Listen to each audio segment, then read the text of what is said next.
할렐루야. 예, 우리 기도하고 시작하겠습니다. 하나님 아버지, 우리 역사와 신앙 두 번째 시간을 갖습니다. 주님이 시간 저희와 함께하여 주시고 주님께서 한량없는 지혜와 총명으로 저희를 붙들어 주시사 주님의 깊은 것을 알고 깨닫는 귀한 시간이 될 수 있도록 인도하여 주시옵소서. 마지막 시간까지 마치는 시간까지 우리 주님 함께하심을 믿사옵고 감사오며 예수님의 이름으로 기도하옵나이다. 아멘. 네, 잘 쉬셨습니까? 예. 이 쉬는 시간 이런 것도 다 역사적 실체죠. 역사적 실체라서 강의 시간이 계속되는 게 아니고 중간에 쉬는 시간이 있어서 그래서 이제 다시 이렇게 리프레시, 이게 재충전 그런 게 또 있어야지 우리 몸이 한계가 있기 때문에 그런 시간이 또 필요한 것입니다. 그래서 이런 모든 제한된 연약한 이런 것들을 있는 그대로 인정을 해줘야지 이것을 이기고 뭐든지 공부를 계속할 수 있다. 쉬는 시간이 왜 필요하냐 이런 것들은 이 역사의 실체를 인정하지 않는 그러한 그 오류에 속하는 것입니다. 그래서 그런 것이 역사이다라는 것을 지금 우리가 배우고 있는데요. 제가 지금 이제 뭐 강의 시간, 쉬는 시간, 강의 시간 뭐 이런 말씀을 드렸는데, 그래서 시간에 있어서 이제 절기라는 것이 있습니다. 절기.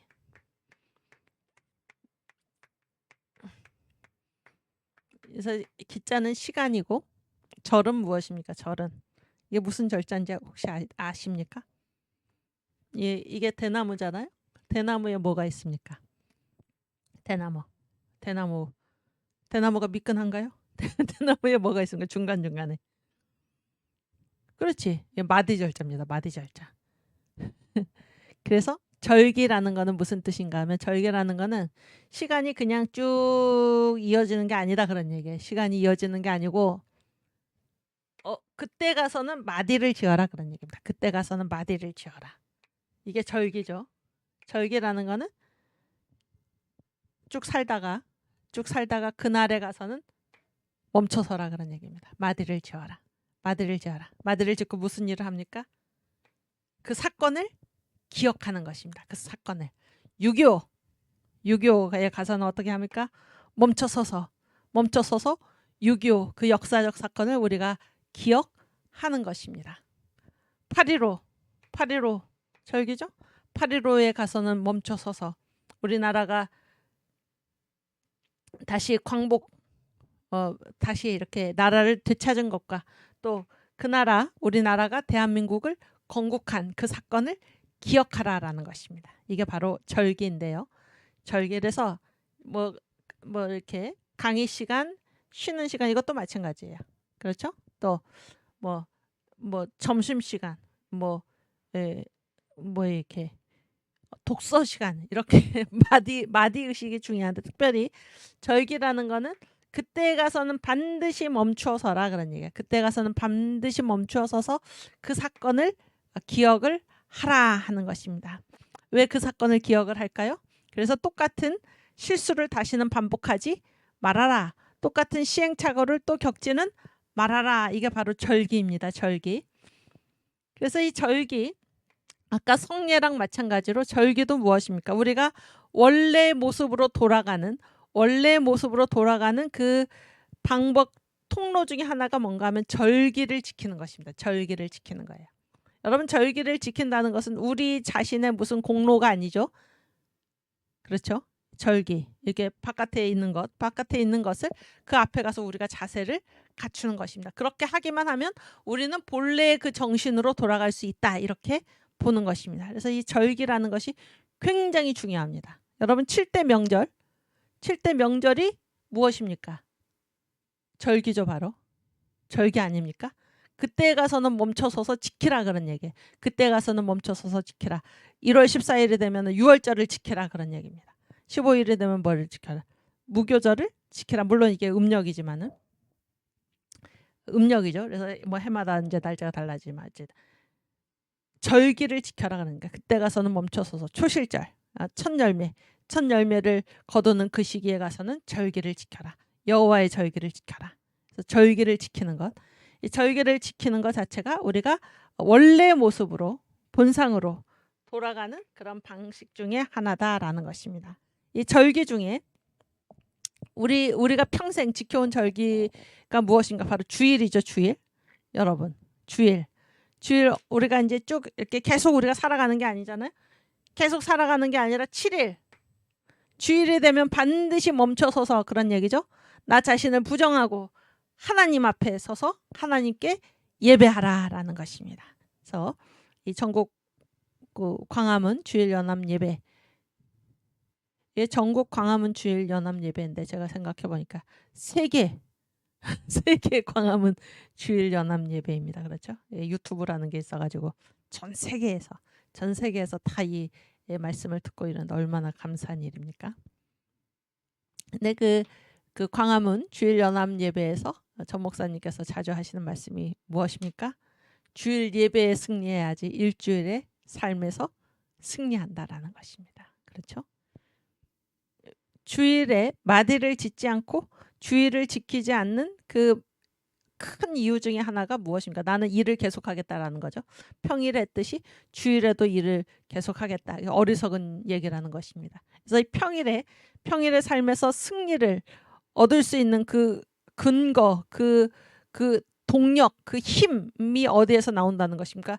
주일 예배에 승리함으로써 일주일의 삶에서 승리한다 하는 것입니다. 그러나 어리석게도 이 절기를 지키지 않고 주일에서는 시간을 멈추지 않고 주일에 가서는 자기 자신을 부정하지 않고 계속해서 내가 계속 일을 하리라. 일을 해서 나 자신을 먹여 살리고 또 내 식구들도 먹여 살리고 나의 일을 해서 이렇게 하는 사람처럼 어리석은 게 없는 것입니다. 왜냐하면 주일 예배에 실패하면 일주일 동안 완전히 사탄의 밥이 되는 것입니다. 일주일의 삶에서 실패하는 것입니다. 그래서 절기 그 시간이 되면 멈춰서서 그런 얘기예요. 그 시간이 되면 멈춰서서 우리가 날마다 예배를 드리면 얼마나 좋습니까?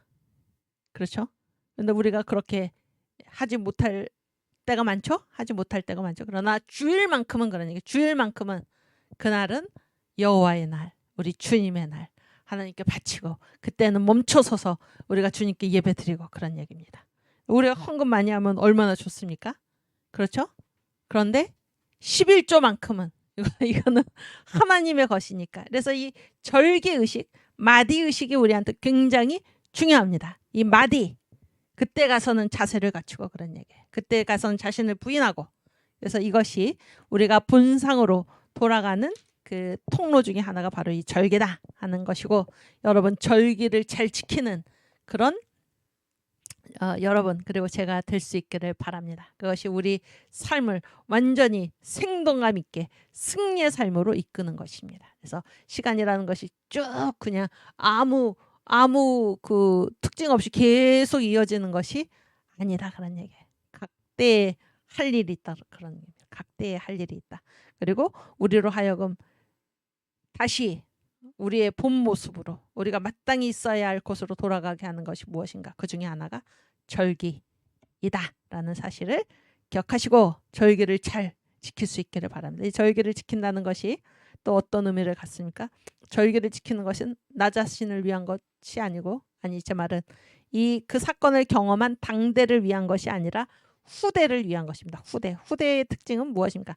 당대와 후대의 차이는 경험의 차이입니다. 경험이 있으면 당대입니다. 경험이 없으면 후대입니다. 그렇죠?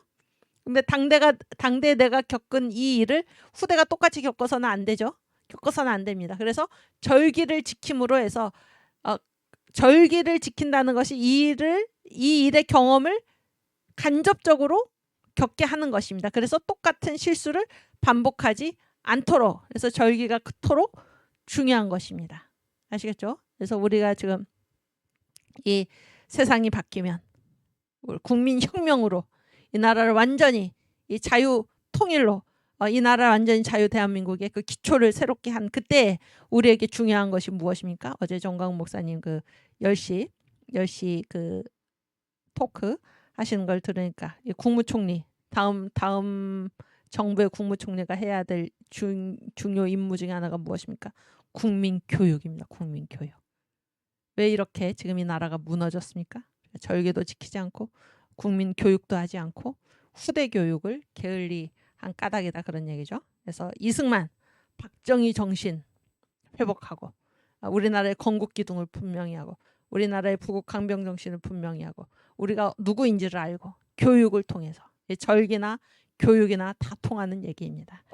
이런 의식, 이런 의식을 우리가 늘 가지고 있어야 할 것입니다. 그리고 이 일을 위해서 이 청교도 신학 특강에 와 계신 여러분들, 먼저 깨어난 여러분들, 먼저 실체를 맞이하게 된 여러분들, 우리나라 이 비참한 현실, 이 교육이 무너져서 역사가 왜곡되어서 모든 것이 무너진, 절기를 지키지 않아서 모든 것이 무너진 이 현실을 마주하신 여러분께서 비상한 위기감을 가지고 우리가 해야 될 일은 무엇인가?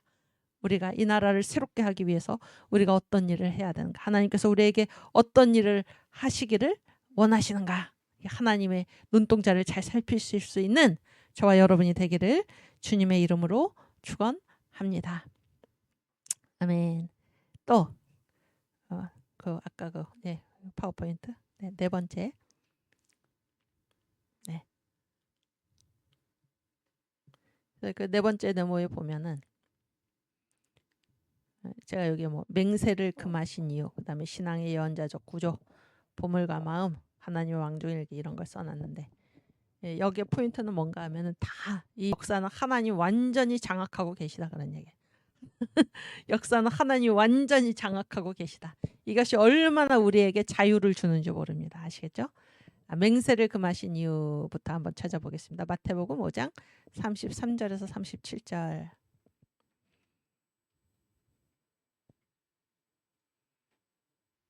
33절. 또 옛사람에게 말한 바 헛 맹세를 하지 말고 내 맹세한 것을 주께 지키라 하였다는 것을 너희가 들었으나 나는 너희에게 이르노니 도무지 맹세하지 말지니. 잘 보세요. 첫 번째 뭘로 하지 말아요? 하늘로도 말라 이는 하나님의 보좌임이요. 두 번째 땅으로도 말라 이는 하나님의 발등상임이요. 그 다음에 예루살렘으로도 말라 이는 큰 임금의 성임이요. 큰 임금이 누구십니까? 하나님, 예수님. 아시겠죠? 다 하나님 거예요. 다. 하늘은 하나님의 보좌, 땅은 하나님의 발등상. 그렇죠? 예루살렘은 하나님의 성. 그런 얘기예요. 또 36절 내 머리로도 말라 이는 내가 한터럭도 희고 검게 할 수 없음이라. 아멘. 그래서 이 머리카락도 누구 겁니까? 물론 내 거지만 하나님 거죠. 그래서 머리를 희고 검게 하는 건 누가 하시는 일입니까? 하나님이 하시는 일입니다. 아시겠죠? 그래서 이 모든 것을 하나님께서 다 주장하고 계신다. 그러니까 큰 것만 하나님이 주장하고 계시는 것이 아니라 하늘, 땅, 예루살렘 이것만 하나님이 주장하시는 것이 아니라 내 머리카락 하나까지 하나님이 주장하고 계시다. 그런 얘기입니다. 맹세하지 말라.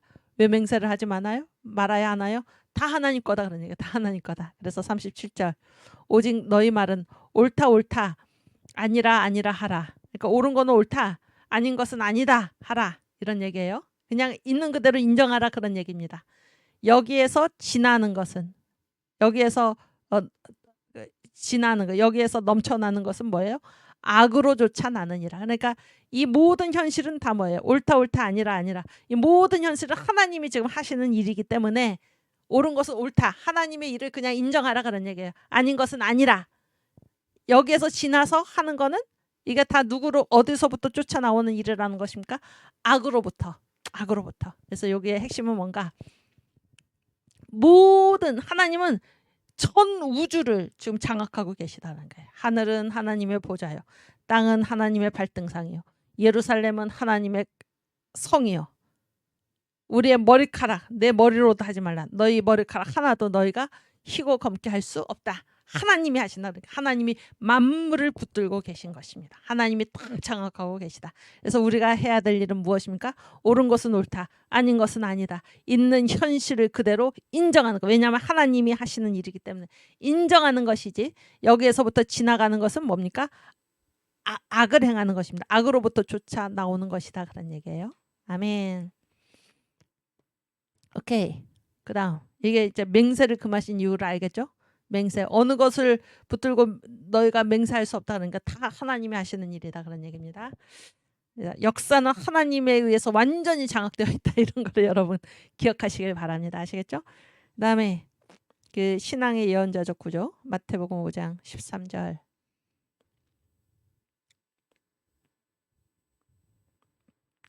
너희는 세상의 소금이니 소금이 만일 그 맛을 잃으면 무엇으로 짜게 하리요 후에는 아무 쓸데없어 다만 밖에 버려 사람에게 밟힐 뿐이니라. 그 다음에 너희는 세상의 빛이라 그랬죠. 그래서 너희가 누굽니까? 바로 우리죠. 교회죠. 교회. 주를 믿는 성도들. 우리인데 우리가 무엇입니까? 세상에 우리는 지금 뭐라고 그러십니까? 세상에 소금. 우리는 무엇입니까? 세상의 빛이죠. 이게 우리잖아요. 우리의 존재 이유는 우리의 사명은 어디에 있습니까? 이 소금으로 어디를 썩지 않게 세상을 썩지 않게 그런 얘기죠. 빛으로 어디를 환하게 밝혀줘야 됩니까? 세상을 환하게. 아시겠죠? 그러면 이거는 이게 바로 사명인데 사명은 반드시 이 사명을 수행해야 될 뭐가 있어야 됩니까? 대상이 있어야 되죠. 대상. 그렇죠? 제가 무슨 여기 마치 여기에 학생들이 많이 앉아 있는 것처럼 자꾸 대답을 기다리는데 네. 그래서 대상이 있어야 됩니다. 그렇죠? 이게 우리의 사명이죠. 사명인데 사명은 반드시 그 사명을 펼칠 대상이 있어야 된다 그런 얘기. 자기 자신을 위한 게 아니다 그런 얘기입니다. 소금이 가만히 있어서 무슨 소용이 있겠습니까? 빛이 자기 혼자 있어서 무슨 소용이 있겠습니까? 누구를 위해서 존재한다 그러니까 누구를 위해서. 그렇죠? 그런데 이게 사명이잖아요. 사명이라는 거는 자기 스스로 이거를 만드는 사명을 자기가 만드는 것입니까? 아니면은 하나님이 주시는 것입니까? 사명은. 네. 주시는 것이죠. 위로부터 주시는 것입니다. 이게 바로 신앙의 예언자적 구조인데 우리가 지난 시간에 한번 말씀을 드렸지만 이게 아주 중요하죠. 그래서 예언자적 구조라는 거는 뭔가 하면은 이게 말씀 원자잖아요. 말씀을 맡은 사람이 예언자죠. 말씀을 다른 걸로 하면 또 뭐 또 됩니까? 사명이죠. 사명. 그러면 누가 계십니까? 말씀을 주신 분이 계십니다. 하나님이 말씀을 주셨고 하나님의 사명을 주셨고 또 이 말씀을 주셨을 때 사명을 주셨을 때 이것을 네가 가지고 있어라 이렇게 주실 리가 없잖아요. 가서 전하라 그러니까 가서 말씀을 전하라. 가서 너의 사명을 펼쳐라. 내가 너에게 내린 명령을 가서 실행하라. 수행하라 이렇게 된 것이죠. 그래서 어디에서 펼치도록 되어 있습니까? 이 세상에서. 이게 바로 우리가 믿는 이 기독교 신앙의 예언자적인 구조입니다. 그래서 예언자적인 구조는 항상 3의 구조입니다. 3이 살아있어야 돼요. 하나님께서 살아계시고 그러니까 우리에게 사명을 주신 우리에게 말씀을 맡기신 하나님이 계시고 우리가 그 말씀 우리가 그 사명을 받았고 이 사명은 반드시 수행해야 하는 것입니다. 세상에 나가서. 그래서 1, 2, 3의 구조가 항상 살아 있어야 하는 것입니다. 우리 신앙에는 이 얘기를 이제 우리가 왜 하게 되어 있습니까? 우리의 신앙, 그러니까 신앙이라는 것을 자꾸 어떻게 생각하기 쉽다는 것입니까? 교회 안에서 이 역사를 외면하는 그런 신앙 형태가 나타나는 것이 신비주의 같은 거죠. 그래서 이 사람들은 항상 역사를 외면하고 비역사적이니까 역사를 부인하는 거죠. 그래서 하나님만 바라보고 있으면 그게 신앙적이라고 생각을 하는 것입니다. 그러나 결코 그렇지 않다 그런 거예요. 우리는 세상의 소금이고 세상의 빛입니다. 그래서 반드시 우리가 소금이 되어서 세상을 부패하지 않도록 해야 되고 우리가 빛이 되어서 세상의 빛을 비춰줘야 하는 것입니다. 아시겠죠? 우리 자신을 위해서 우리가 소금이고 우리가 빛인 것이 아니다라는 거예요. 이 사명은 하나님이 주셨고 그래서 하나님은 이 사명을 반드시 세상에 나가서 수행하도록 하셨다 그런 얘기입니다. 그래서 교회는 이 역사 안에 존재하도록 되어 있지. 아시겠어요? 역사를 부인하고 세상으로부터 등을 돌리고 돌아서서 하나님만 바라보고 있는 것을 하나님께서는 결코 기뻐하지 않으신다 하는 것입니다. 그래서 이 신앙의 예언자적인 구조, 삼의 구조, 하나님, 사명을 주신 하나님, 사명을 받은 우리, 사명을 수행할 세상, 이 삼의 구조가 항상 살아있어야 한다라는 사실을 기억하시기를 바랍니다. 아멘. 그래서 성령 세례도 우리가 이제 배운 것이 무엇입니까? 성령 세례도 항상 목적지가 있다는 거예요. 목적지. 지금 우리가 성령이 다시 자유 대한민국을 강타하실 것을 우리가 간절히 기도하는 이유는 우리의 이 힘, 예수한국 복음 통일의 사명이 우리에게 있기 때문에 그 힘이 성령으로부터 온다는 것입니다. 주여 우리에게 성령 세례를 부어 주시옵소서. 그래서 성령의 권능으로 예수한국 복음 통일의 사명을 잘 감당할 수 있게 해 주시옵소서. 성령의 권능으로 저 문재인 이 짐승 사탄의 정부 짐승의 몸 무너뜨리게 해 주십시오. 성령의 권능으로. 이렇게 성령 세례는 반드시 목적지가 있다. 그래서 우리가 이 오늘과 같은 시대에 하나님께 성령 세례를 간절히 구하는 것은 무엇입니까? 이러한 사명을 감당하기 위해서다라는 것입니다. 그래서 이게 예언자적 구조. 사명을 주신 하나님, 사명을 받은 우리, 사명을 수행할 세상, 역사, 이 삼의 구조가 항상 살아있어야 된다라는 사실을 기억하시길 바랍니다. 교회는 역사 안에서 존재하게 되어 있지 역사를 떠나서 하나님만을 바라보고 가게 되어 있지 않다라는 사실을 생각하시길 바랍니다. 오케이. 그 다음 마태복음 6장 21절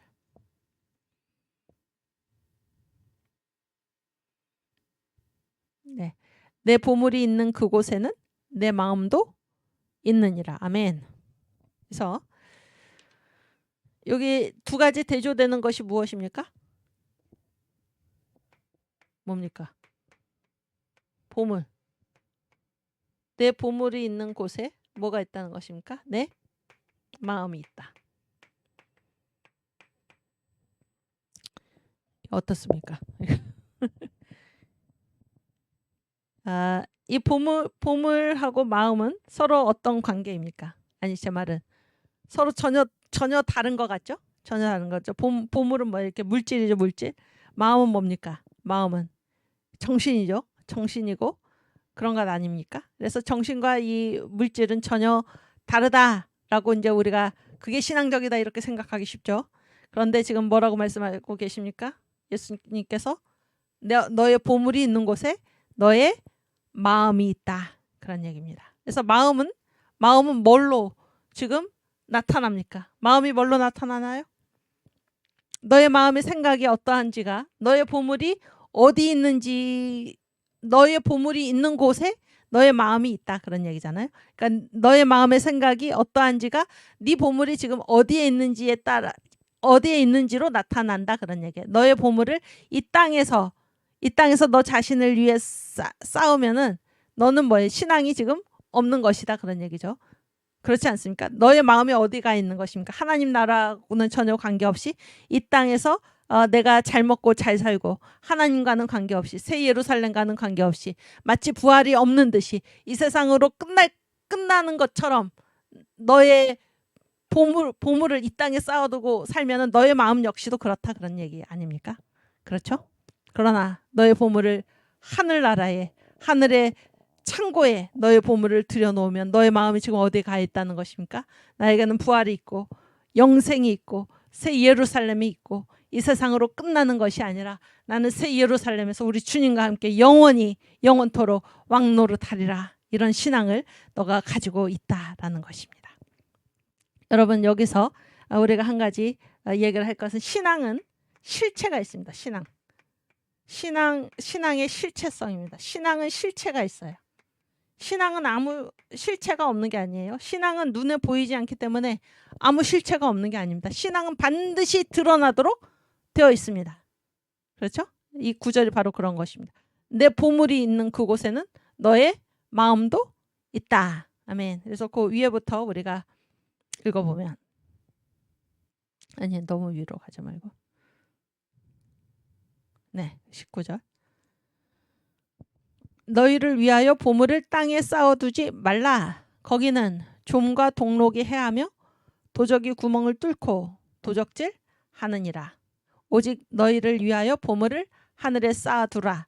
거기는 좀이나 동록이 해하지 못하며 도적이 구멍을 뚫지도 못하고 도적질도 못하느니라.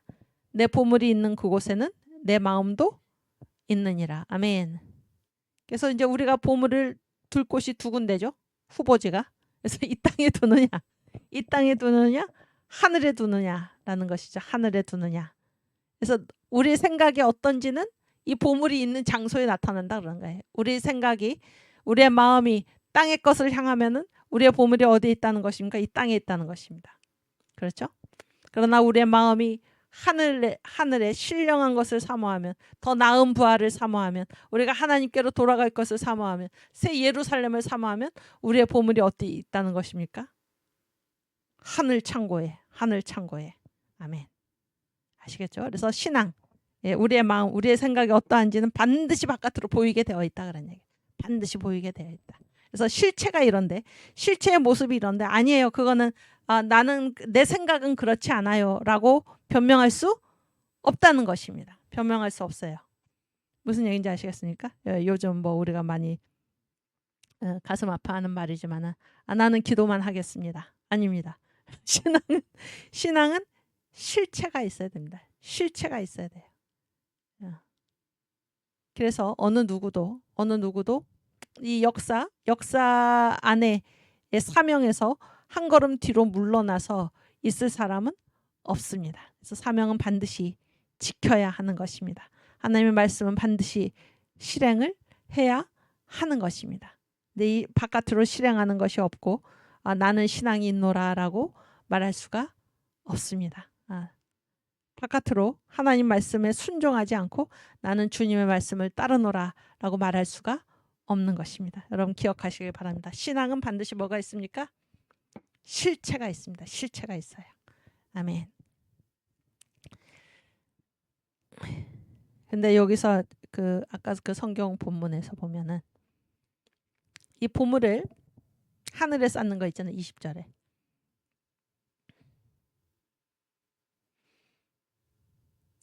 근데 19절부터 보면은 너희를 위하여 보물을 땅에 쌓아두지 말라. 20절에 오직 너희를 위하여 보물을 하늘에 쌓아두라 그랬죠. 그래서 보물을 하늘에 쌓아두는 것이 누구를 위한 것입니까?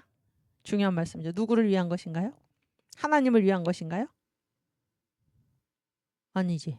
나 자신을 위한 것이죠. 나 자신을 위한 것입니다. 그래서 우리가 이 부활신앙의 키워드는 무엇입니까? 심는 것이죠. 심는 것. 그래서 이 땅에 썩을 것을 가지고 썩어 없어질 것을 가지고 하늘나라를 위해서 심는 것입니다. 누구를 위해서 심는 것입니까? 나를 위해서. 우리가 열심히 심는 것을 누구를 위해서 심는다고 생각하기 쉽습니까? 하나님을 위해서. 하나님을 위해서 우리가 심는다고 생각하기 쉬운데 우리가 하늘나라에 무언가를 심을 때 그건 누구를 위한 것입니까? 나를 위한 것이다. 지금 주님이 말씀하시잖아요. 너희를 위해서 너희가 너희 자신을 위한다고 하면서 보물을 땅에 쌓아두는 경향이 있는데 오직 너희를 위하는 일은 무엇인가? 보물을 어디에다 쌓아두라는 것입니까? 하늘에다가 쌓아두라 그런 얘기예요. 이 땅에는 종과 동록이 해하고 도적이 구멍을 뚫고 도적질 하는데 하늘에는 좀이나 동록이 해하지 못하고 도적이 구멍을 뚫지도 못하고 도적질도 하지 못한다. 그래서 이 모든 일 우리가 하나님 말씀대로 사는 이 모든 일 우리가 주님을 위해서 물질로 헌신을 하고 시간으로 헌신을 하고 그렇죠? 우리의 모든 것을 가지고 주님을 섬길 때 이 모든 것을 누구를 위해서 한다고 생각을 합니까? 주님을 위해서 한다고 생각하는데 지금 그렇지 않다라는 것입니다. 누구를 위한 것입니까? 이 모든 일이 우리 자신을 위해서, 우리 자신을 위해서. 아멘. 얼마나 감사한 말씀입니까? 그래서 주님을 위해서 사는 것이 곧 누구를 위해서 사는 것입니까? 바로 나 자신을 위해서 사는 것이다 하는 사실을 우리가 여기서 또 생각을 하게 됩니다. 그래서 이 보물과 마음, 이 대조되는 두 곳인데 너의 마음이 실체로 나타나는 곳이 어디는 너의 보물이 있는 곳이다. 이 사실을 기억하시길 바랍니다. 그래서 신앙은 반드시 실체가 있다 하는 사실을 기억하시길 바랍니다. 오케이. 또 지금 이제 우리가 다루고 있는 모든 주제는 이 역사는 완전히 하나님께 장악되어 있다 그런 얘기예요. 그래서 하나님의 왕중일기, 왕중일기라는 말은 정광 목사님의 표현인데 이제 하나님은 다 우리의 모든 것을 다 기록하고 계시다 그런 얘기죠. 에스더 6장 1절.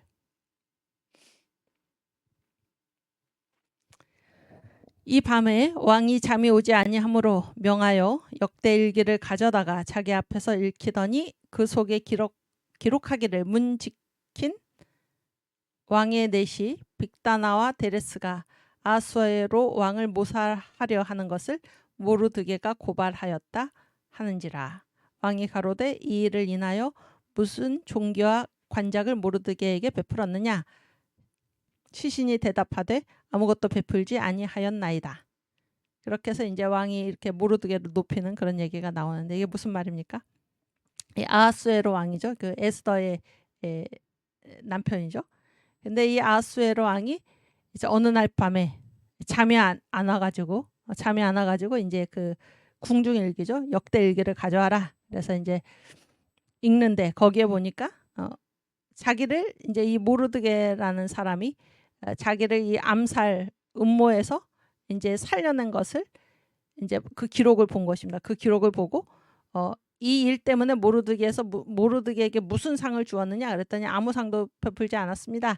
그래서 이제 이 왕이 모르드게를 이제 상을 주고 높이는 그런 장면, 그런 얘기가 쭉 뒤에 이어지는데 이와 마찬가지로 그런 얘기. 이와 마찬가지로 우리가 행한 이 착한 일 하나하나, 우리가 하나님을 위해서 헌신한 일 하나하나, 이 하나하나가 다 어디에 기록된다는 것입니까? 하나님의 왕중일기에 기록이 되어서. 그래서 어느 날 하나님께서 내가 이 일을 갚아줘야겠구나, 이 일에 상을 줘야겠구나 하시는 날이 있다라는 것입니다. 우리는 생각지도 않았던 그때 하나님께서 내가 예전에 행했던 어떤 일, 나의 선행, 그 착한 일을 하나님께서 갚아주신다 그런 얘기예요. 마태복음 6장 18절.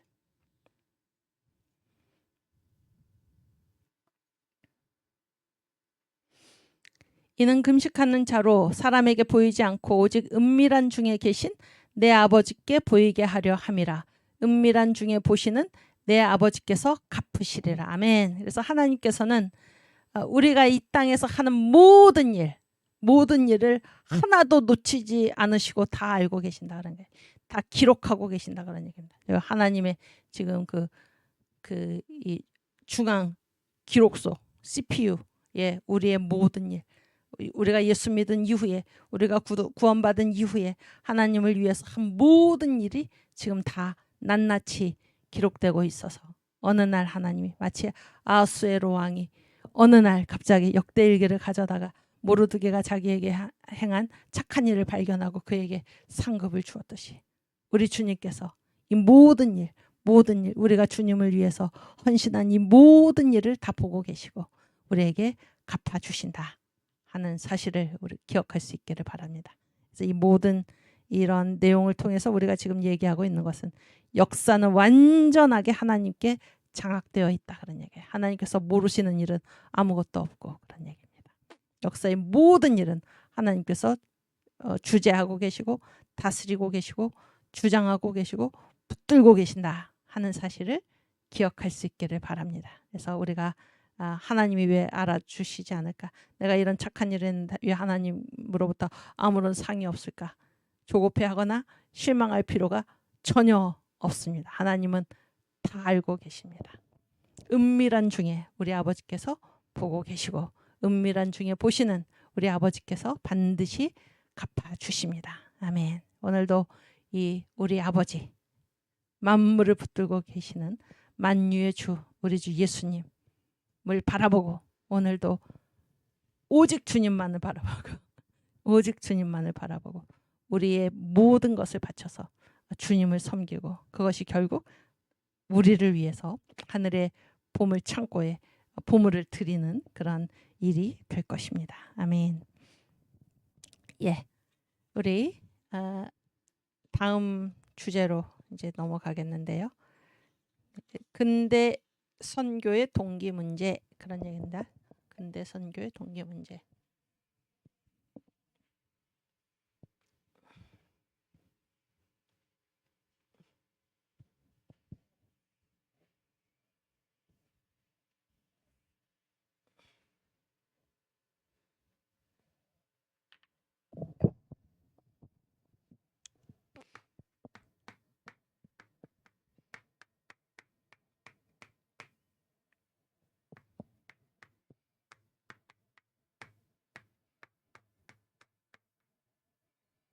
그러니까 이제 근대라는 거는 언제 대개 언제입니까? 뭐 종교개혁 이후죠. 종교개혁 이후에 선교를 했는데 선교를 왜 했나? 이런 거를 가지고 따지는 사람들이 있다 그런 얘기. 선교를 왜 했나를 가지고 따지는 사람들이 있다 그런 얘기고. 근대 선교는 크게 둘로 나눕니다. 크게 둘로 나눠서 그 16세기에서 한 18세기까지는 이때를 뭐라고 부르냐면은 제국주의 선교라고 그래요. 제국주의 선교. 제국주의 선교 시대이고 이때 이제 주로 중심 국가가 카톨릭 국가들이죠. 카톨릭. 그래서 그때 이제 카톨릭 이 선교 국가의 두 나라가 있었는데 그 이베리아 반도에 스페인하고 포르투갈이 있었습니다. 거기 있는 바다가 대서양이잖아요.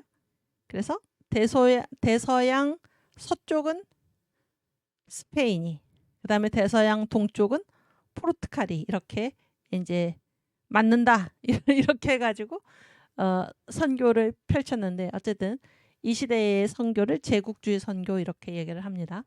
그 다음에 19세기 이후부터 제가 말씀드렸죠. 그 넬슨 제도, 트라팔가 해전 그때로부터 이제 이 해상권을 누가 제패하게 되었나 이 개신교 국가 영국 그리고 뭐 네덜란드 이렇게 개신교 국가들이 제패하게 되면서 이제 선교가 펼쳐졌는데 그때의 선교를 뭐라고 얘기하냐면 경건주의 선교라고 얘기합니다. 경건주의 선교. 그래서 이제 이때 중심 국가는 주로 이제 개신교의 국가들이었다. 그런 얘기인데 지금 이제 사람들이 따져 묻는다는 것입니다. 근대 선교의 동기가 무엇인가? 선교를 왜 했느냐? 여러분 여기서 어떤 말이 이상합니까? 응? 우리 극한 직업 오은지 간사님 어떤 말이 이상한가요? 근대 선교의 동기 문제 어떤 말이 이상합니까? 아주 잘했어. 동기 선교에 무슨 동기가 있나요? 그렇죠? 선교의 동기가 있나요? 동기란 게 있을 수가 없죠. 선교라는 것은 무엇인가? 선교는 그러니까 선교는 마땅히 행해야 되잖아요. 마땅히 행해야 된다. 그렇죠? 근데 사람들이 뭐를 물었다는 것입니까? 동기를 물었다는 게 동기를. 그러면 이런 질문을 한 사람들은 이 선교를 어떻게 보았다는 것입니까? 이 선교를 이렇게 주님으로부터 부여받은 지상명령, 사명으로서 본 것입니까? 아니면 어떤 인간적인 일로서 본 것입니까? 응? 인간적인 일로 본 거죠. 그래서 그 동기가 뭐냐? 아니 선교를 하는데 그 동기가 뭐냐? 이렇게 물었다는 것이잖아요. 지금 무슨 얘기인지 아시겠죠? 응. 그래서 선교의 동기가 있을 수가 없다 그런 얘기. 선교는 마땅히 해야 되는 것이다. 이거를 이제 우선 우리가 하나 확인하고 가야 하는 것입니다. 가야 하고 그런 의미에서 여기 파워포인트 한번 띄워주시면은 네 번째 칸에 보면 선교는 사명이다 그랬는데 선교가 무엇입니까? 선교를 영어로 어떻게 쓰죠? 미션이죠. 미션 임파서블. 거기서 미션 임파서블에서 미션은 그게 불가능한 선교입니까? 불가능한 사명입니까? 사명이지. 그러니까 선교는 동시에 무슨 뜻도 가지고 있냐면은 사명이라는 뜻을 가지고 있어요. 아시겠죠? 같은 말입니다. 같은 말. 그래서 이 미션은 이제 라틴어로 어디에서 나온 말이냐면 미시오라는 말에서 나왔는데 이거는 이제 무슨 뜻인가? 영어로는 보냄을 받았다. 그런 얘기입니다. 보냄을 받았다. 보냄을 받은 것은 아니 굳이 따진다면 보냄을 받은 것은 선교의 뜻입니까? 사명의 뜻입니까? 그렇지, 사명의 뜻이죠. 그러니까 선교는 사명이지. 아시겠어요? 선교는 무슨 동기가 있어가지고 자기가 중심이 돼서 하는 일이 아니다 하는 것입니다. 이해가 되시죠? 선교는 사명이다. 선교는 사명이다. 이 사실을 기억하시길 바랍니다. 그래서 이런 사실을 기억을 할 때 근대 선교, 왜 선교했나? 그 동기가 뭐냐? 라고 묻는 것 자체가 이 선교, 사명으로서의 선교라는 것을 이해하지 못하는 사람들의 질문이다. 그런 거를 일단은 생각을 하셔야 되겠습니다. 아시겠죠? 그래서 그런 사람들이 말하기를 그런 사람들이 말하기를 16에서 18세기는 제국주의 선교 시대다. 그래가지고 이거라 이제 이 제국주의 선교라고 이름을 붙였을 때 이것이 선교에 대해서 긍정적으로 보는 것입니까? 부정적으로 보는 것입니까? 응? 제국주의 선교. 제국주의가 뭡니까? 제국주의가 뭐예요? 그 여러 나라를 다 이렇게 합해가지고 하나의 나라를 이루는 거잖아요. 그래서 이 제국주의라는 말을 주로 누가 씁니까? 이 제국주의라는 말을 이거를 누가 만들어낸 말이냐면 바로 공산주의자들이 만들어낸 말입니다. 그래서 이제 1차 세계대전 이전까지를 우리가 제국주의 시대라고 그러잖아요. 1차 세계대전 때까지를. 그랬을 때 이 제국주의, 그래서 이제 여러 나라, 그 해외 식민지를 이렇게 확장을 하면서 그런 얘기예요. 확장을 하면서 그때 뭐도 같이 전해졌나? 기독교 복음도 같이 전해졌다. 무슨 얘기인지 아시겠어요? 그랬을 때 이 기독교가 이제 어떠한 입장의 종교로서 전파되었다라는 것입니까? 이 힘 있는 자들, 그러니까 자기 나라를 이렇게 식민지로 삼은 그 나라의 종교로서 이 기독교가 전해졌다. 그래서 이거를 굉장히 악하게 보는 것입니다. 무슨 얘기인지 아시겠어요? 이해가 되시죠? 그랬을 때 이 제국주의 선교 이제 그러니까 쉬운 말로 하면 군대와 함께 교회가 같다 그런 얘기예요. 아시겠죠? 군대와 함께 교회가 같다 이런 얘기입니다. 일단 그거를 이해를 하시고, 그래서 이 경건주의 선교라는 거는 뭔가 하면 이 개신교 국가들은 이 소위 말하는 이 제국주의 선교의 어떤 그 폐해를 많이 봤어요.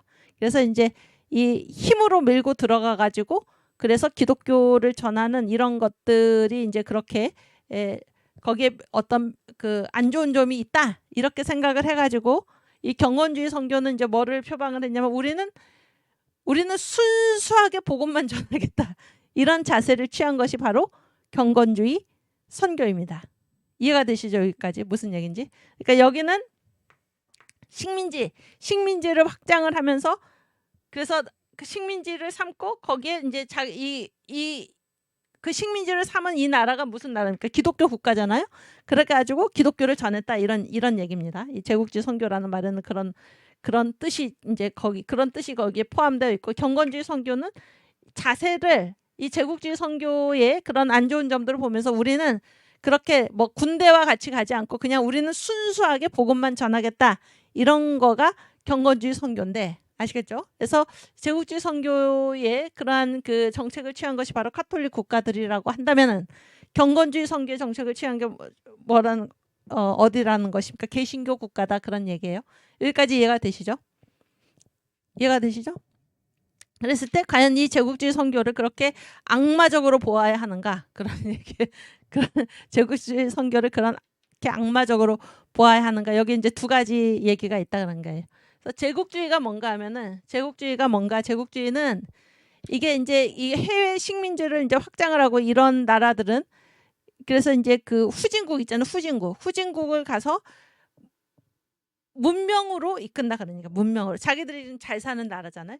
잘 사는 나라들이 이제 이 후진국을 이제 힘으로라도 억지로라도 뚫고 들어가서 이들에게 자기들이 지금 누리고 있는 이 문명이나 그 힘을 같이 누릴 수 있도록 한다. 이것이 이 제국주의의 대의 명분입니다. 무슨 얘기인지 아시겠죠? 아시겠죠? 이게 그게 이제 제국주의가 원래 그런 사명이 있었다 그런 얘기예요. 그런 사명이.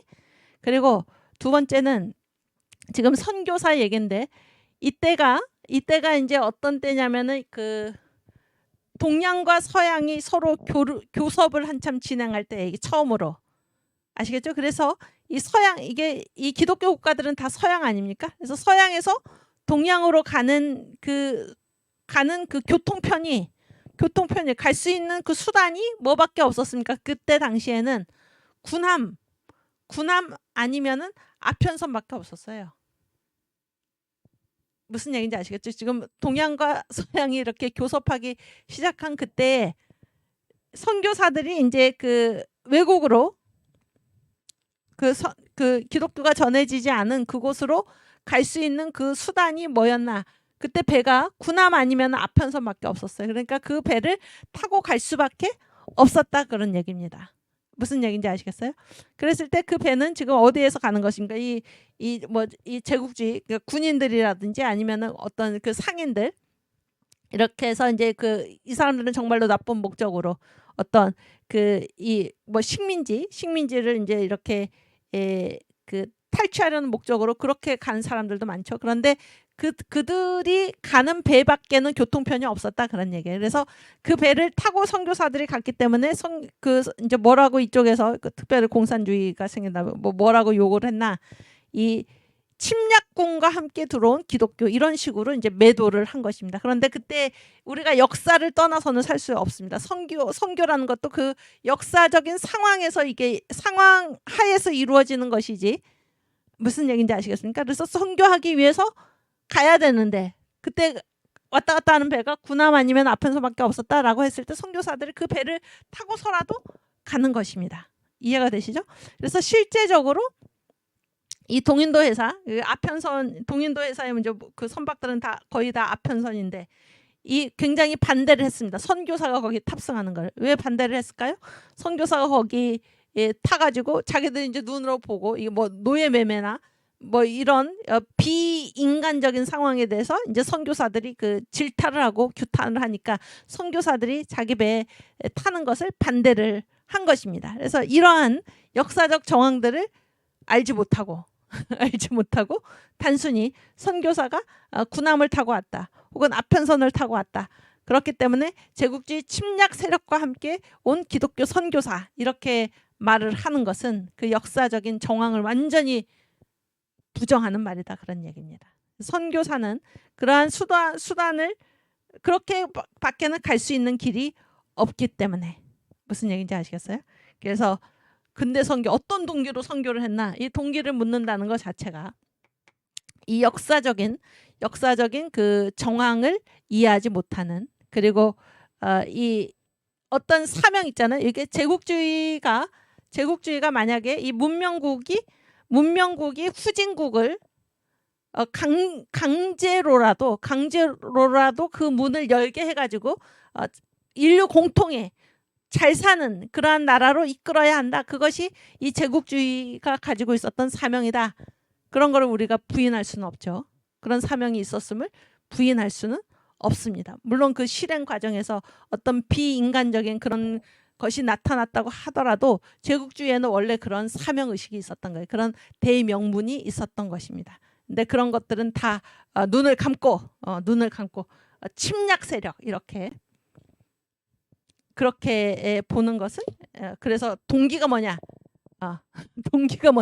선교는 마땅히 해야 되는 일인데 동기가 뭐냐? 이렇게 묻는 일은 참으로 이게 조리가 서지 않는 그런 일이다 그런 얘기예요.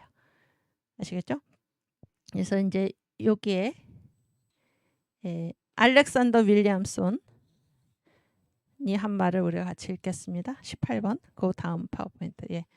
근데 이 알렉산더 윌리엄슨은 누군가 하면은 이 스코틀랜드 성소공회 소속 선교사입니다. 아시겠죠?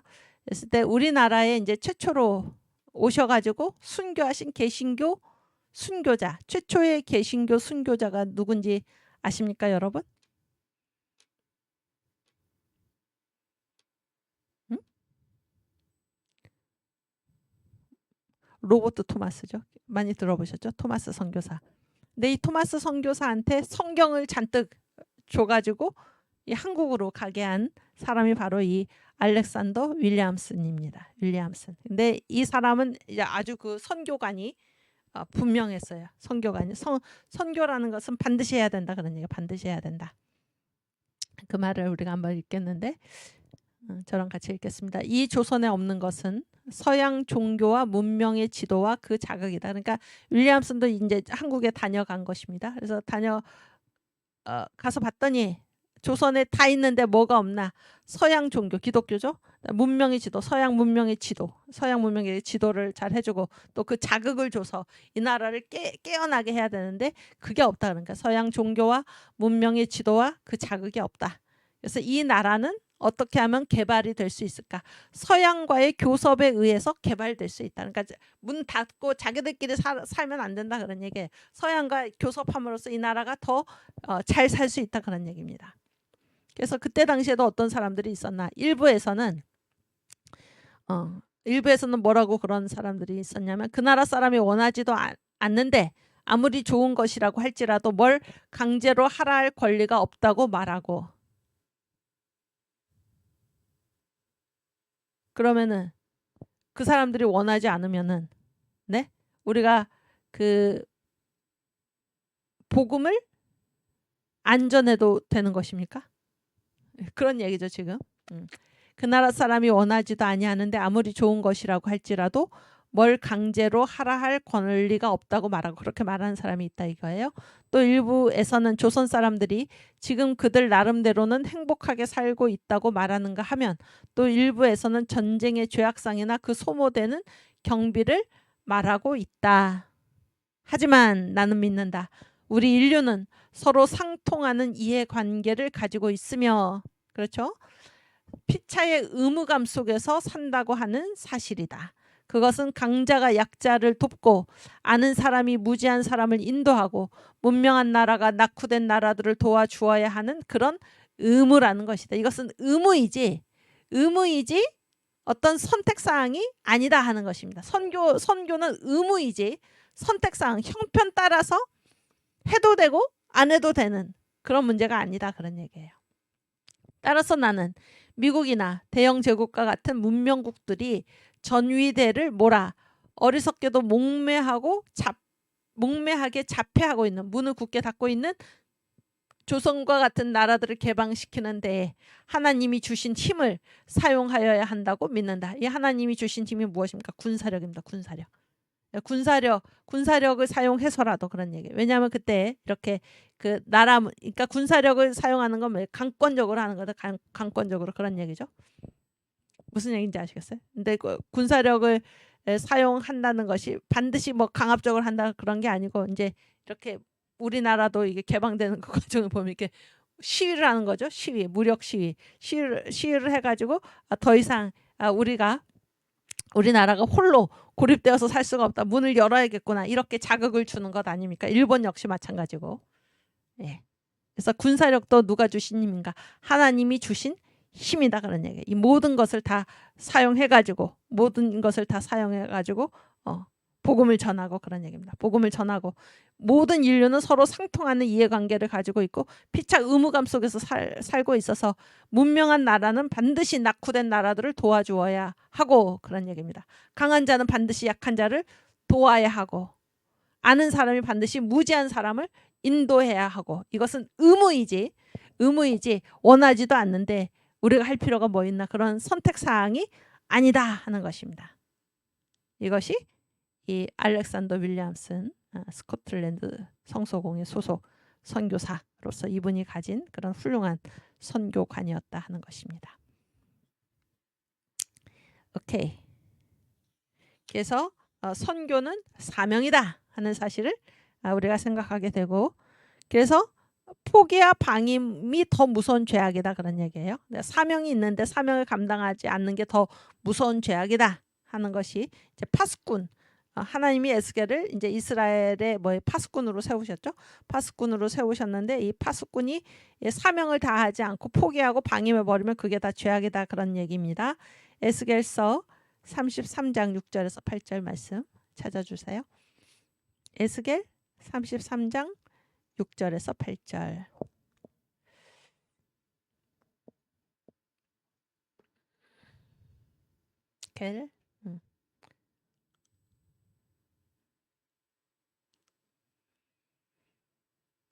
6절에서 8절, 33장 6절에서 네. 그러나 파수꾼이 칼이 임함을 보고도 나팔을 불지 아니하여 백성에게 경고하지 아니하므로 그 중에 한 사람이 그 임하는 칼에 제함을 당하면 그는 자기 죄악 중에서 제한 바 되려니와 그 죄를 내가 파수꾼의 손에서 찾으리라. 인자야, 내가 너로 이스라엘 족속의 파수꾼을 삼음이 이와 같으니라. 그런즉 너는 내 입의 말을 듣고 나를 대신하여 그들에게 경고할지어다. 가령 내가 악인에게 이르기를 악인아 너는 정녕 죽으리라 하였다 하자. 내가 그 악인에게 말로 경고하여 그 길에서 떠나게 아니하면 그 악인은 자기의 죄악 중에서 죽으려니와 내가 그 피를 내 손에서 찾으리라. 9절까지 읽을까요? 그러나 너는 악인에게 경고하여 돌이켜 그 길에서 떠나라고 하되 그가 돌이켜 그 길에서 떠나지 아니하면 그는 자기 죄악 중에서 죽으려니와 너는 내 생명을 보존하리라. 아멘. 자 보세요. 여기에 이제 인자가 누굽니까? 인자가 누군가요? 에스겔이죠. 에스겔.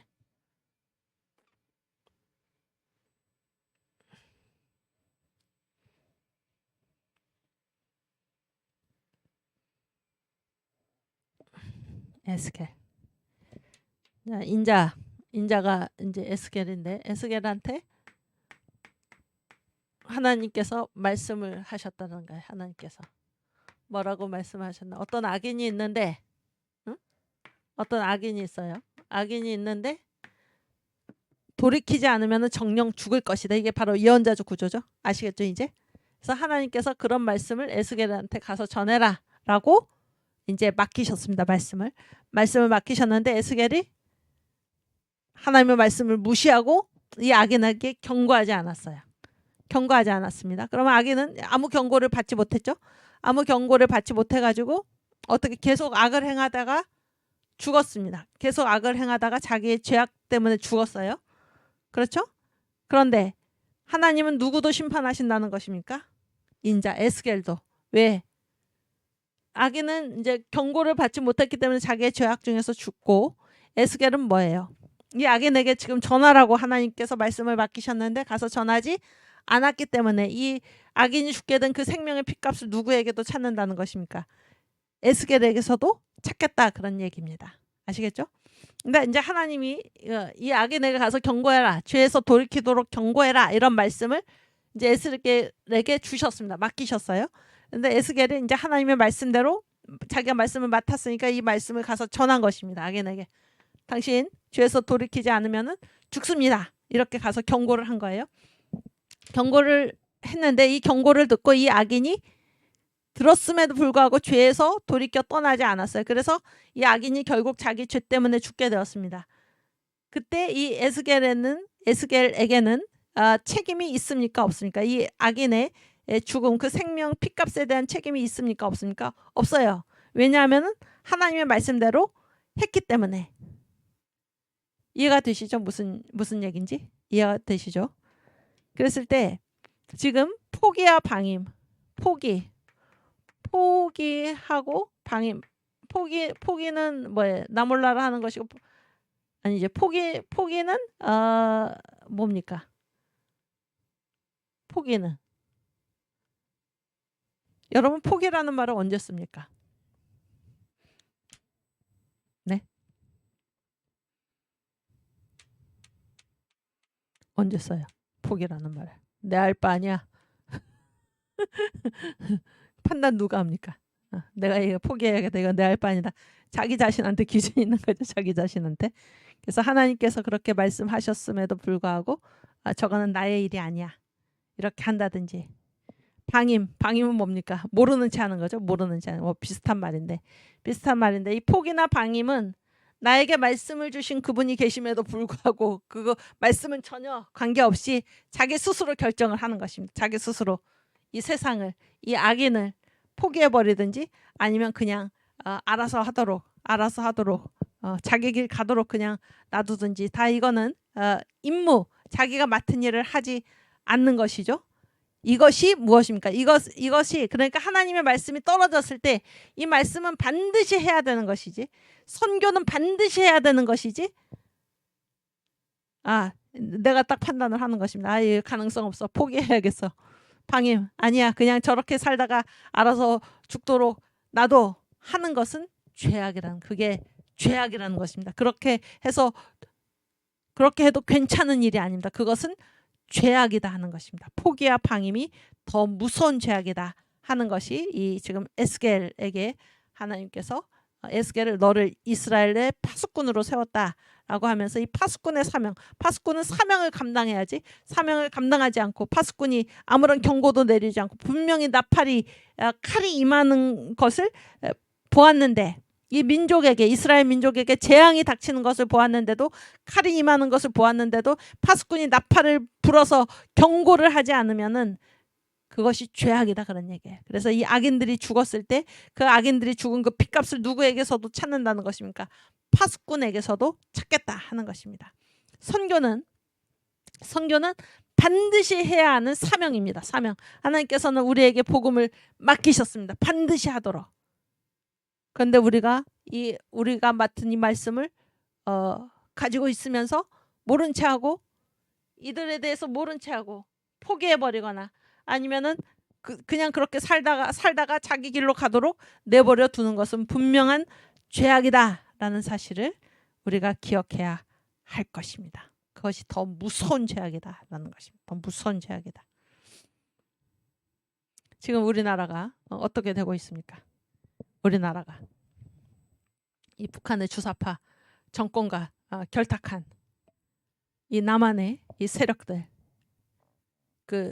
특별히 청와대에 장악하고 있는 이 세력들, 이 반기독교, 공산주의, 유물론, 주사파 정권이 지금 온갖 악한 일을 저지르고 있는 이때에 누가 거기에 대해서 경종을 울리고 누가 경고를 해야 하는 것입니까? 한국 교회가 해야 할 터인데 우리가 하나님께로부터 받은 사명, 우리에게 맡겨주신 사명 망각하고 나 몰라라 하고 한국이 이대로 가도록 포기하고 방임하고 내 알 바 아니야 라고 한다면 하나님께서 그 죄값을 누구에게 찾으시겠습니까? 우리가 더 심한 죄값을 치르지 않겠습니까? 그렇죠? 선교라는 거는 내가 포기해도 되고 방임해도 되고 모르는 채 해도 되고 그런 일이 아니고 선교는 반드시 해야 하는 우리의 사명인 것을 우리가 기억할 수 있기를 바랍니다. 아멘. 그래서 여러분이나 저나 지금 이 2021년 이 자유 대한민국을 살아가는 우리로서 반드시 우리가 해야 될 일을 감당할 수 있기를 바랍니다. 우리의 신앙은 그렇게 해서 실체로서 나타날 것이고 이 신앙의 강력한 이 실체가 이 간악한 이 주사파 정권들을 무너뜨릴 줄 믿습니다. 우리가 주님의 말씀에 복종하고 주님께서 우리에게 맡기신 사명을 감당할 때 이 악의 세력이 우리가 너희는 하나님께 순복하라. 그리고 마귀를 대적하라. 그러면 저가 너희를 피하리라. 우리가 하나님의 말씀에 순종하고 그 말씀대로 우리가 행할 때 하나님께서 맡겨주신 사명을 감당할 때 마귀가 우리를 피할 것입니다. 이 악한 정권이 무너질 것입니다. 아멘. 그래서 우리가 아무 일도 하지 않고 하나님으로부터 말씀을 받았음에도 불구하고 아무 일도 하지 않고 포기하고 방임해 버린다면 하나님께서 우리에게 더 심각하게 그 책임을 물으실 것입니다. 오케이. 그래서 선교라는 거는 해도 되고 안 해도 되고 상황 따라서 형편 따라서 그렇게 되는 게 아니라 선교는 시급하다는 게 선교의 시급성을 우리가 이제 한번 같이 보겠습니다. 그 파워포인트가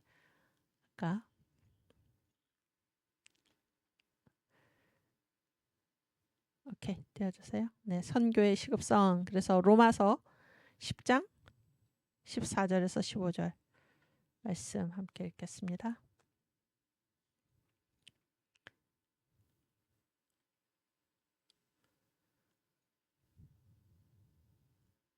14절부터 오케이. 자, 같이 읽겠습니다. 그런즉 저희가 믿지 아니하는 일을 어찌 부르리요. 듣지도 못한 일을 어찌 믿으리요. 전파하는 자가 없이 어찌 들으리요. 보내심을 받지 아니하였으면 어찌 전파하리요. 기록된 바 아름답도다 좋은 소식을 전하는 자들의 발이여함과 같으니라. 아멘. 또 이사야 52장 7절.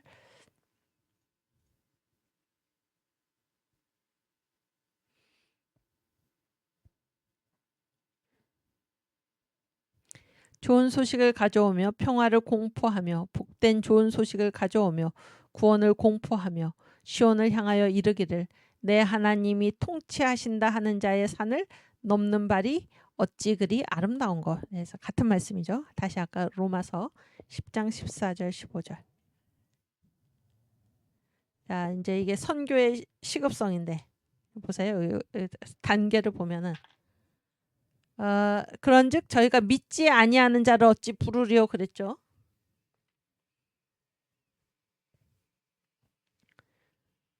믿지 아니하는 자를 어찌 부르리요. 그러면은 믿는 게 먼저입니까? 부르는 게 먼저입니까? 네, 여러분. 믿는 게 먼저입니까? 부르는 게 먼저입니까? 믿지 아니하는 자를 어찌 부르려 그랬죠? 누가 부를 수 있다? 믿는 게 믿는 사람이 부를 수 있다라는 거잖아요. 그러니까 믿는 게 먼저죠. 그러니까 최종적인 행위가 무엇입니까? 주님의 이름을 부르는 것이죠. 부르는 것. 그렇죠? 부르기 위해서는 뭐가 필요합니까? 믿음이 필요하죠. 그렇죠? 그런데 듣지도 못한 일을 어찌 믿으리요. 그러니까 믿기 위해서는 뭐가 필요합니까? 듣는 게 필요하죠. 듣는 게 필요합니다. 그런데 듣는 건 언제 가능하나요? 전파하는 자가 없이 어찌 들으리요. 그렇죠? 뭐가 있어야 되는? 듣기 위해서는 뭐가 있어야 돼? 전파하는 자가 있어야 되는 거야. 전파하는 자. 전파하는 자가 있어야 되고 전파는 언제 가능합니까? 15절. 보내심을 받지 아니하였으면 어찌 전파하리요. 그래서 누가 전파합니까? 보내심. 이게 바로 선교죠. 선교. 그래서 주의 이름을 부르는 자는 뭐를 받습니까? 구원을 얻으리로다. 예수 믿는 거죠. 예수 믿는 거. 구원을 받는 거. 이게 선교의 최종 목적인데 아시겠어요? 이게 얼마나 시급한가 그런 얘기가. 얼마나 시급한가. 주님의 이름을 불러야지 구원을 받는데 믿지 않는 자를 어떻게 부르겠는가. 그런 얘기예요. 응? 듣지 않는 자를 어떻게 믿겠는가. 전파하는 자가 없이 어떻게 듣겠는가. 보내심을 받지 않으면 어찌 전파하겠는가. 아시겠어요? 구원을 받는 이 일이 얼마나 시급한지를 이렇게 아주 긴박하게 사도 바울이 표현하고 있는 것입니다. 그리고 이 일이 마땅히 행해져야 하는 것은 가장 출발이 무엇입니까? 선교라는 것은 어디로부터 출발합니까? 보내심을 받았다. 그러니까 보내심을 받았다. 하나님이 우리를 보내셨다라는 것입니다. 여러분, 하나님이 우리를 보내셨는데 뭐를 줘서 보내셨으면 가서 전하라고 보내셨죠? 전파라고. 이 일을 해도 되고 안 해도 됩니까? 아닙니다. 하나님이 우리를 보내셨으면 반드시 해야 되는 것입니다. 하나님이 우리한테 맡기신 일은 선택사항이 아니에요. 선택사항이 아니고 뭡니까? 의무입니다. 의무. 하나님이 우리를 보내셨기 때문에 우리가 가서 전파하고 우리가 전파하면 듣고 듣는 자가 믿고 믿는 자가 주의 이름을 불러서 구원을 받는 것입니다. 여러분, 선교는 시급하다라는 사실을 기억하시길 바랍니다. 좋은 때가 오면 그때 가서 선교하지가 아닙니다. 선교는 때를 얻든지 못 얻든지 해야 할 것입니다. 때를 얻든지 못 얻든지 우리가 주님의 복음을 반드시 전해야 할 것입니다.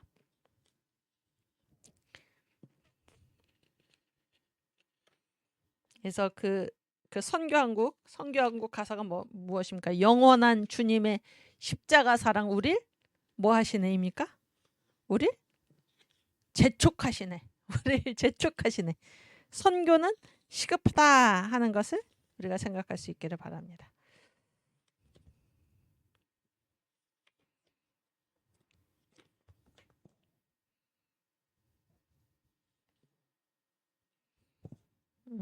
오케이.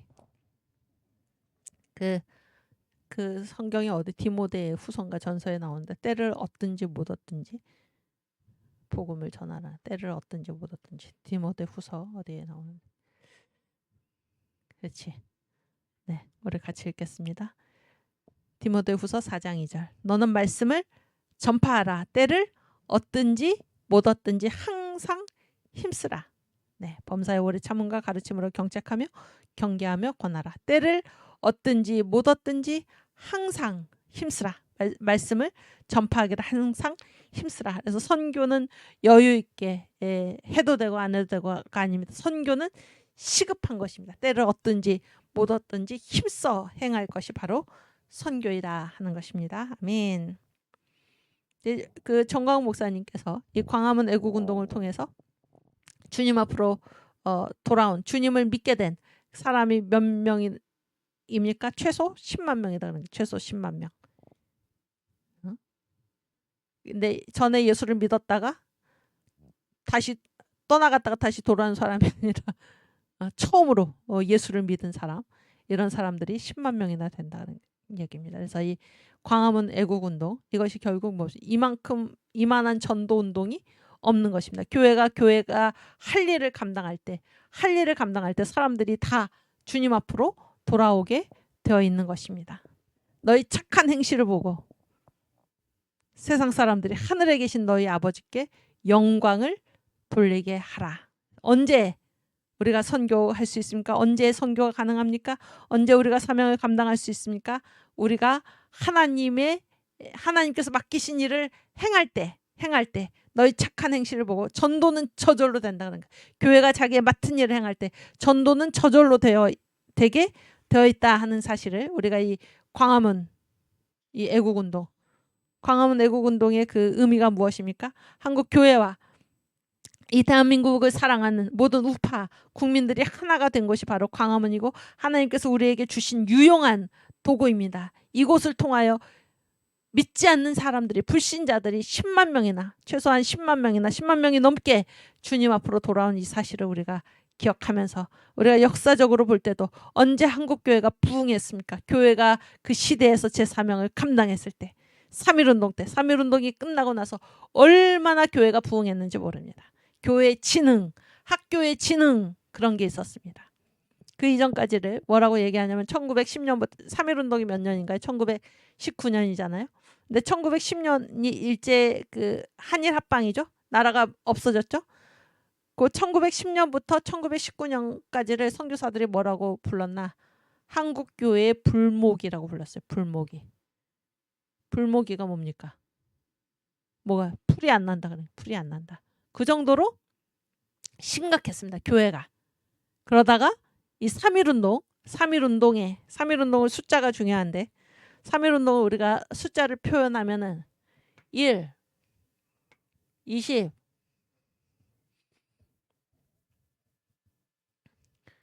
50, 50을 먼저 써야지.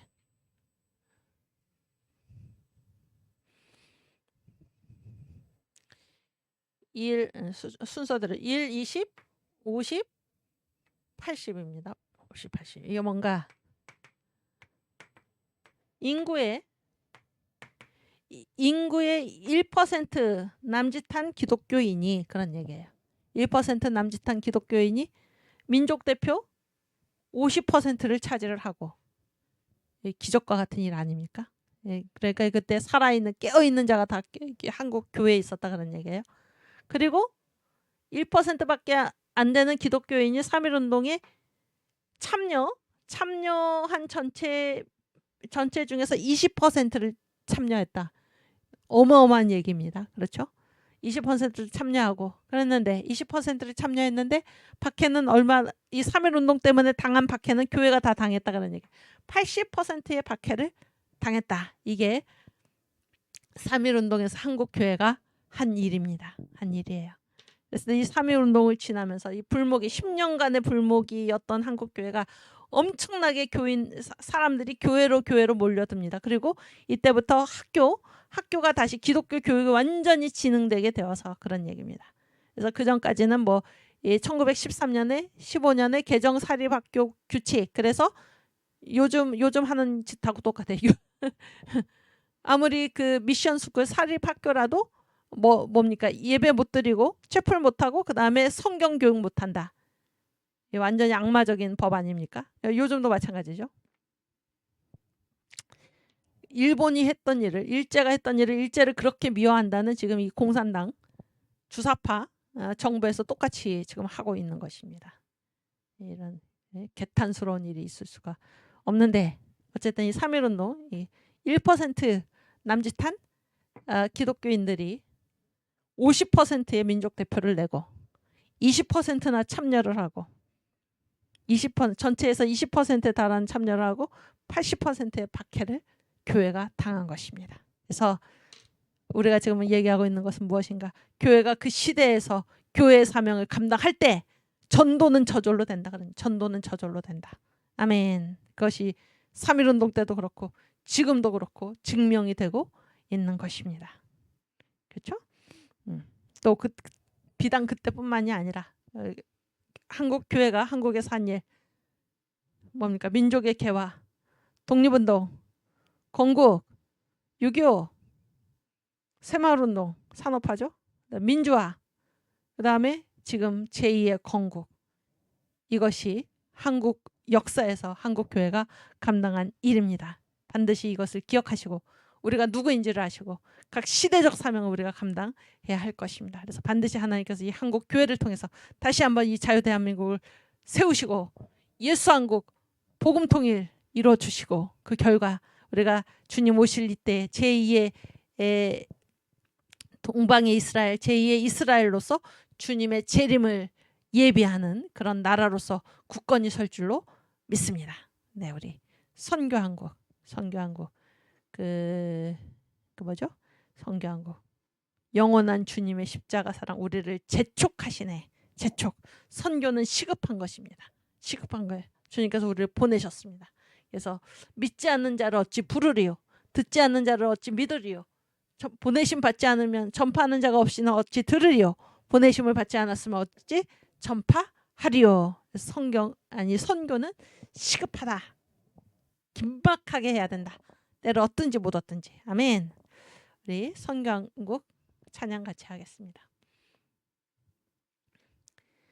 영원한 주님의 십자가 사랑 우릴 재촉하시네.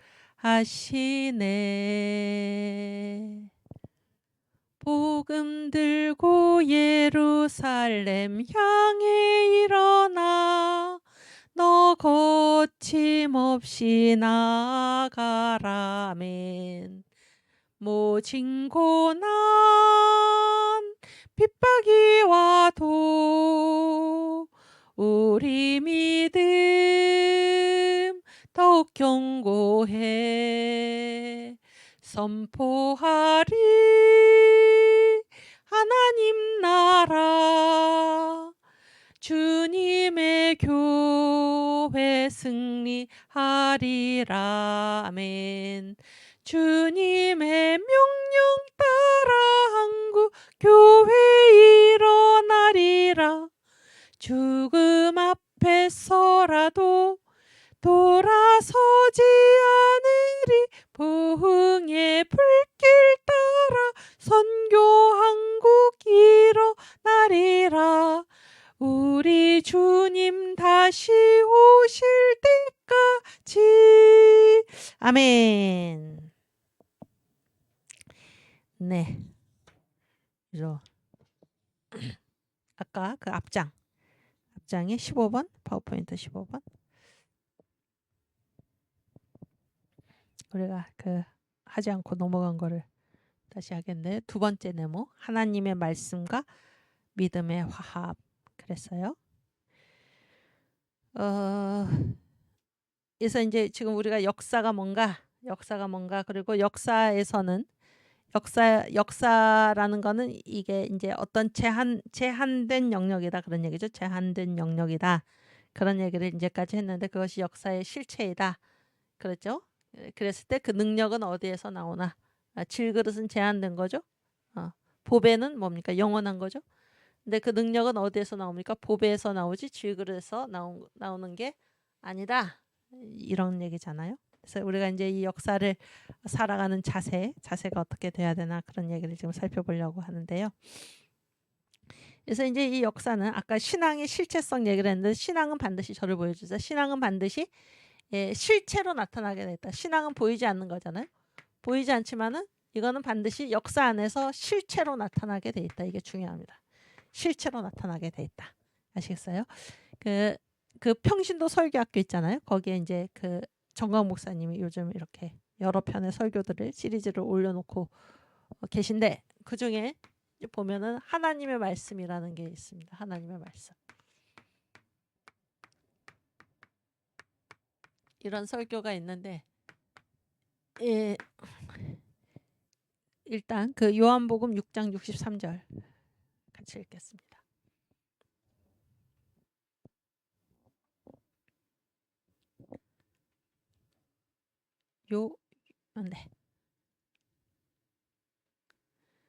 네, 살리는 것은 영이니 육은 무익하니라. 내가 너희에게 이른 말이 영이요 생명이라. 그래서 이 말씀을 이 하나님의 말씀 이것을 이미 보신 분도 계시겠지만은 여기 핵심은 뭔가 하면 말 있잖아요. 말.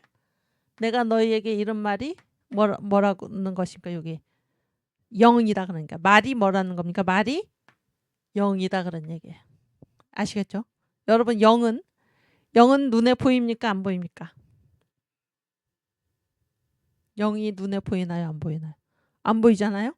안 보이는데 영이 뭘로서 나타난다는 것입니까? 말로서 나타난다는 것입니다. 그래서 내가 너희에게 이런 말이 하나님의 말씀이 하나님의 영이다 하는 거예요. 이게 바로 역사의 세계입니다. 아시겠죠? 요거를 자세하게 얘기하기 전에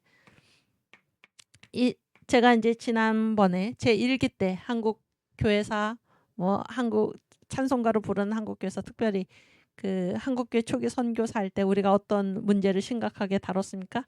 신앙은 무슨 문제라고 그랬습니까? 신앙은 곧 체제의 문제이다 그런 얘기를 한 적이 있죠. 체제의 문제. 그렇죠? 이때 이제 우리가 함께 읽은 그 말씀이 뭔가 하면은 로마서 8장 1절 2절 말씀인데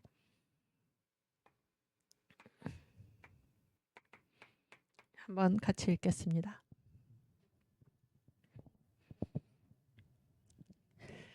그러므로 이제 그리스도 예수 안에 있는 자에게는 결코 정죄함이 없나니 이는 그리스도 예수 안에 있는 생명의 성령의 법이 죄와 사망의 법에서 너를 해방하였습니다. 그래서 여기 두 가지 법이 나오죠. 두 가지 법. 무슨 법과 무슨 법이 나옵니까? 생명의 성령의 법이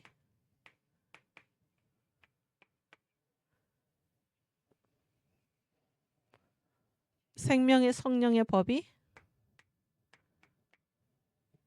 죄와 사망의 법에서 너를 해방하였다 그런 얘기잖아요. 그렇죠? 그랬을 때 이제 이 법이라는 것은 법이라는 것은 신앙입니까? 체제입니까? 여러분. 법이라는 거는 체제입니까? 신앙입니까? 체제지, 체제. 아주 잘했어요. 그러니까 우리 신앙은 완전히 체제의 문제다. 그러니까 내가 예수님을 믿는다라는 거는 어떤 체제 안에서 거하는 것입니까? 생명의 성령의 법 안에서 거하는 것입니다. 아시겠죠? 내가 예수님을 믿지 않는다라는 것은 어디에서 사는 것입니까? 죄와 사망의 법 안에서 사는 것입니다. 그래서 여기서 문제는 뭔가 하면 그 법 안에 있기만 하면 저절로 그렇게 된다는 거예요. 법 안에 있기만 하면 저절로 그렇게 된다. 시간이 얼마 안 남았는데 그 갈라디아서 5장 22절부터 볼까요?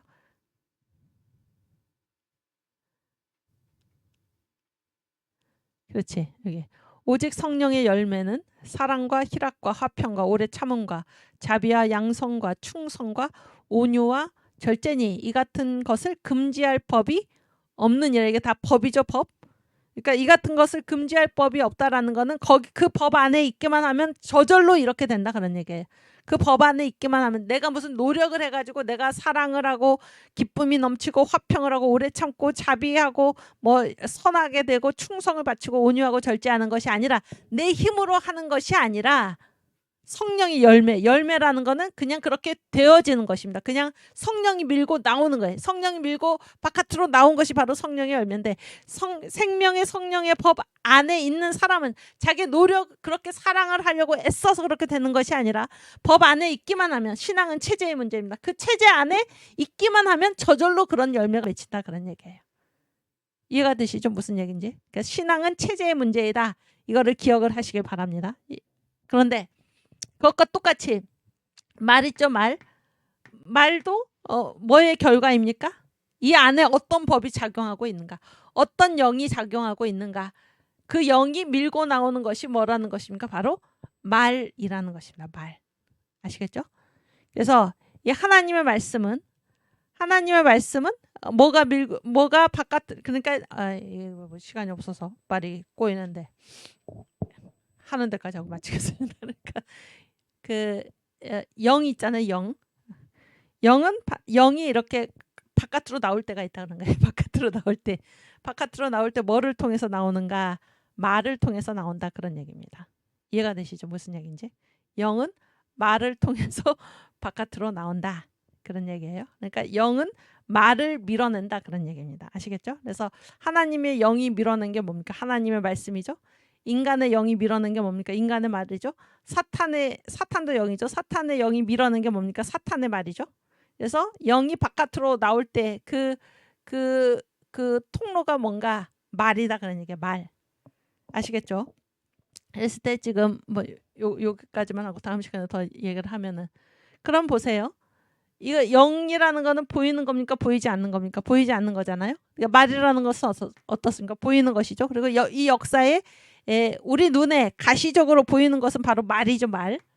그렇죠?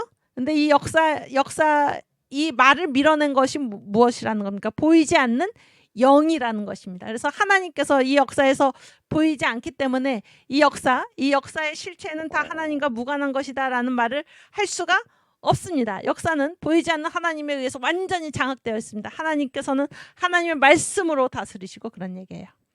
무슨 얘기인지 아시겠습니까? 역사라는 것은 바로 그러한 공간이다라는 것을 이해를 하시고 우리의 신앙은 무슨 문제입니까?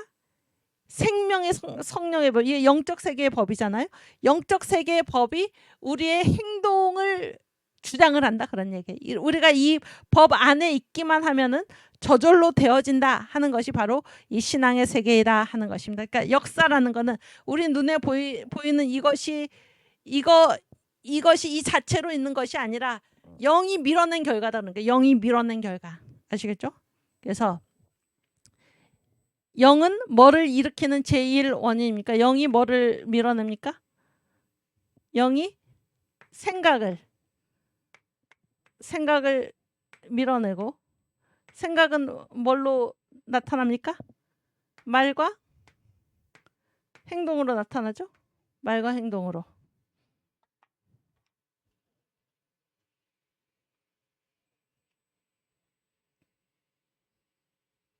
말과 행동으로 나타내고 이 말과 행동이 뭐가 됩니까? 우리의 뭐를 조성을 합니까?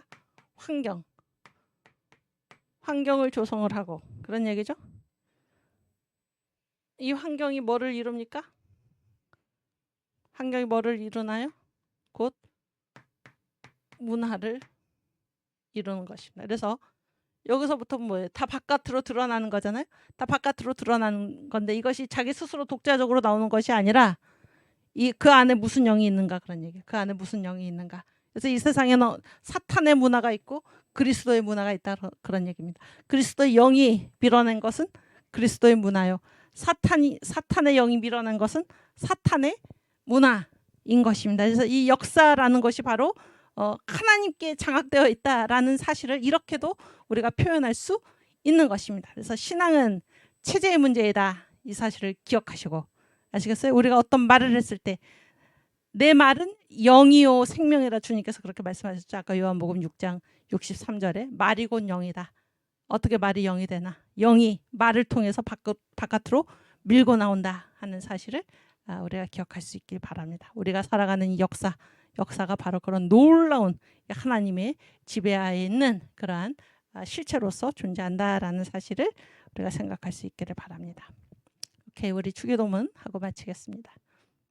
하늘에 계신 우리 아버지여, 이름이 거룩히 여김을 받으시오며 나라 임하옵시며 뜻이 하늘에서 이룬 것 같이 땅에서도 이루어지이다. 오늘날 우리에게 일용할 양식을 주옵시고 우리가 우리에게 죄 지은 자를 사하여 준 것 같이 우리 죄를 사하여 주옵시고 우리를 시험에 들게 하지 마옵시고 다만 악에서 구하옵소서. 내게 나라와 권세와 영광이 아버지께 영원히 있사옵나이다. 아멘. 네, 감사합니다. 우리 내일 다시 반갑게 뵙겠습니다.